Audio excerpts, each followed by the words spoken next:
Bienvenidos, esto es la crónica de Medio Ambiente.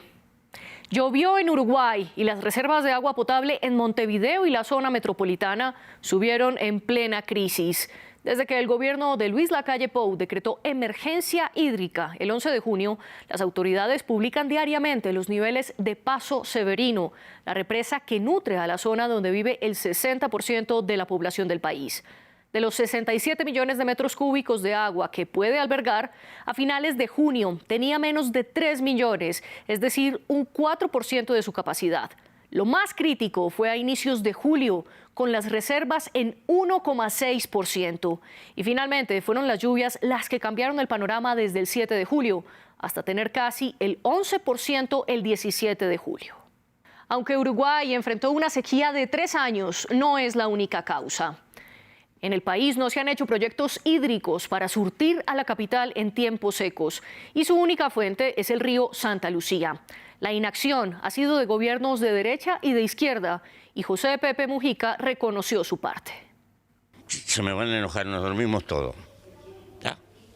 Compartamos la responsabilidad, es mi manera de pensar. Porque hay el bendito déficit fiscal. Uno de los ejemplos de las inacciones es la represa en el arroyo de Casupá, que queda dentro de la misma cuenca Santa Lucía, que fue la que se secó. Aunque se propuso desde 2013, en el segundo gobierno del izquierdista Tabaré Vázquez, no se realizó. Y el mandato del derechista Luis Lacalle Pou priorizó un plan diferente, llamado Neptuno. Un programa privado que quería tomar agua del Río de la Plata y potabilizarla a través de una planta, ya que este río se nutre del agua dulce de los ríos Paraná y Uruguay, mezclada con el océano Atlántico. Pero cuando Montevideo se estaba quedando sin agua, el gobierno comenzó a construir una obra de emergencia. Más de 13 kilómetros de tuberías para transportar el agua del río San José al río Santa Lucía.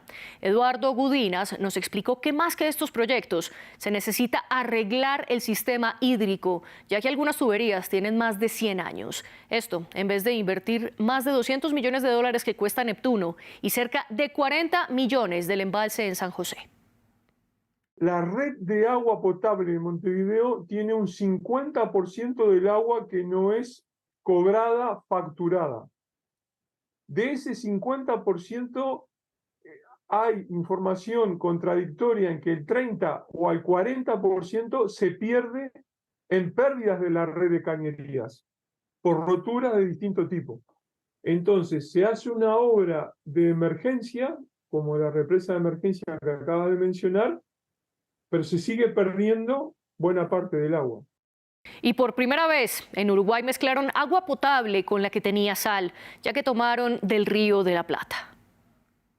El caso de la ciudad de Montevideo es único en el mundo porque pasó el llamado día cero y la ciudad se quedó sin agua potable, pero esta fue sustituida por agua salobre.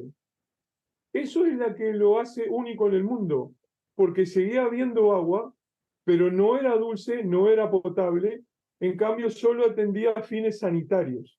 Es un experimento a gran escala como no se ha hecho nunca. Y la consecuencia es que hubo unos niveles de sal en el agua nunca antes vistos. El gobierno uruguayo aumentó el nivel de sodio permitido de 200 miligramos por litro a 440. Y en los tiempos en los que la represa de Paso Severino estuvo más seca, el sodio llegó incluso a superar los 500. La consecuencia es que el agua sabe salada y está dañando muchos sistemas de tuberías. Pero el ministro de Ambiente asegura que aunque no es potable, sí es bebible.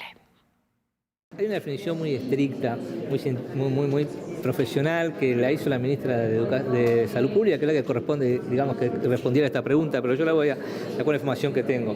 El agua, digamos, no es potable en la definición perfecta de la potabilidad, que son indicadores. Porque el agua actual no cumple con los parámetros, con las mediciones que tiene que tener de sus que no cumple elementos. Estrictamente con las mediciones. Lo que nosotros decimos que el agua es bebible y consumible, que es otra definición. Sin embargo, el relator especial sobre el derecho humano al agua potable y el saneamiento advirtió en un comunicado que esos niveles de sanidad eran alarmantes. En France 24 hablamos con él y esto fue lo que dijo.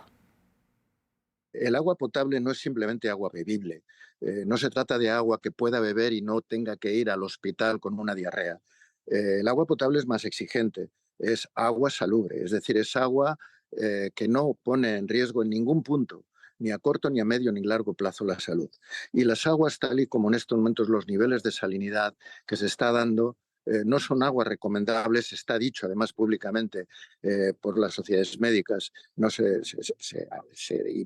explica a las personas que están en situación de salud vulnerable que deben de beber agua embotellada. Bueno, pues por algo será. Obviamente, El relator de la ONU también nos explicó que el agua potable como derecho humano es reservar las mejores aguas en cantidad y en calidad suficiente para la ciudadanía y que esto no ocurre en Uruguay. Además, advirtió una privatización de facto, pues ante la falta de agua potable, la salida es la embotellada, que muchos no pueden comprar. esas aguas potables embotelladas son aguas que son negocio.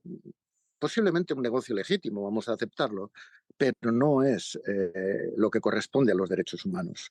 Luego, por tanto, si el agua que tenemos en los grifos, en las canillas que dicen allá, no es el agua de alta calidad que se requiere para cumplir los derechos humanos, lo que se hace es inducir, empujar a que gran parte de la población, quien puede tener los medios para hacerlo, busque y compre agua embotellada a precios muchísimo más altos que lo que corresponden a lo que deben ser los servicios de agua pública, que en Uruguay se protegieron como un derecho humano. Tuvieron un referéndum, fue un país ejemplar, que yo cito y citaré siempre como un ejemplo a seguir, pero se hizo a nivel de una declaración, de un reconocimiento a nivel constitucional, bueno, pues que no se corresponde, desgraciadamente, con la situación a la que se ha llegado.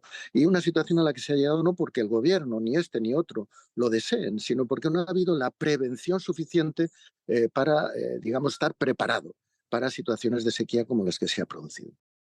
Así llegamos al final de la crónica. Gracias por estar con nosotros.